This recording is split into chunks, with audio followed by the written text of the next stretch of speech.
How's it going, y'all? Bluegrass Sports Media here. Today we're going to talk about Kentucky's 45-42 loss to the Tennessee Volunteers at Kroger Field Saturday.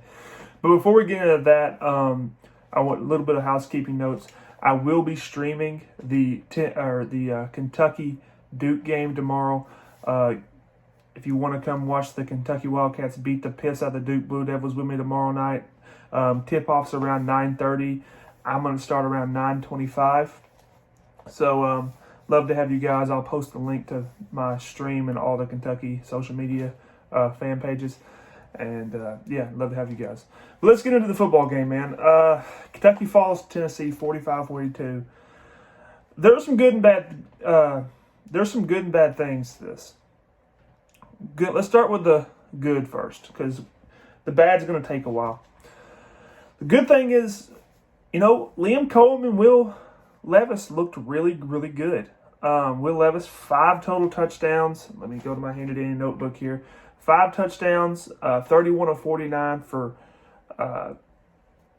3 touchdowns through the air. He did have the one pick, it was a pick 6, but he counted for 5 touchdowns. So you really can't blame Will Levis for losing this football game. The offense looked really good. The balance wasn't there as much as I thought it would be. We did throw the ball 49 times, which is not a thing Kentucky does has done in the past. But, that's probably a positive, showing that our passing game has developed. With the passing game developed, the depth at receiver is just not there. It's basically Wan'Dale Robinson and to some extent Josh Ali, and then really no one else. Cunningham is a pretty good tight end, but we need more receiver options. And I think the guy from Syracuse we landed this week, Taj Harris, is going to help us out with that a little bit next year. C-Rod, 22 carries, 109 yards, pretty good game. No turnovers is the big thing for C-Rod there. That's the biggest thing for this running back room. Can you go and play a clean football game? Chris Rodriguez has had some fumble problems in the past, and it's nice to see that he did not fumble the football. Cavassier Smoke had 11 carries for 53 yards. So Cavassier, I think he got hurt in the first half. Still had 11 carries. They kind of split the carries there. Levis was a big thing on the ground, though, as well. Wan'Dale's just amazing. 13 catches for 166 yards. And I think he had a touchdown. I didn't write that down, but I think he did. Dude's just electric. If we can get anyone around him next year to take some of the double coverages off of him, we'll be a much better offense. And we had the ball. Our Tennessee time possession was 13 minutes. They had the ball for 13 minutes to score 45 points. So the defense played atrociously. Hendon Hooker, 15 of 20. He only threw the ball 20 times. 318 yards, 4 touchdowns, no picks. That means one of every 5 throws Hendon Hooker made was a touchdown. That's completely unacceptable. They threw the first play of the game, a little bubble screen. We didn't make open field tackles, which is indicative of our entire past 3 weeks. Our corners and secondary players have not made open field tackles for the past few weeks. Just been really bad at that. All 3 starting receivers and a tight end caught a touchdown pass for Tennessee. So, we were just getting beaten every spot in the secondary. As far as the defensive front goes, we had a few sacks. I think we had 5 sacks, I want to say. 5. Yeah, 5.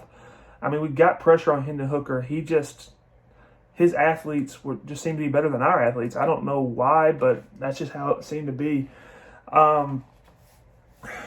We outgained them 612 yards. When's the last time you've been disappointed with Kentucky putting up 612 yards? I don't even know the last time Kentucky put up 612 yards. Liam Cohen has really brought a new offense in here. We have to get the defense fixed, and I think Coach Stoops and Coach White are going to do that in these next 3 weeks. Now, we do play Vandy next week. Vandy is a glorified, they're a tune-up game, basically. We're going to tune them up pretty well.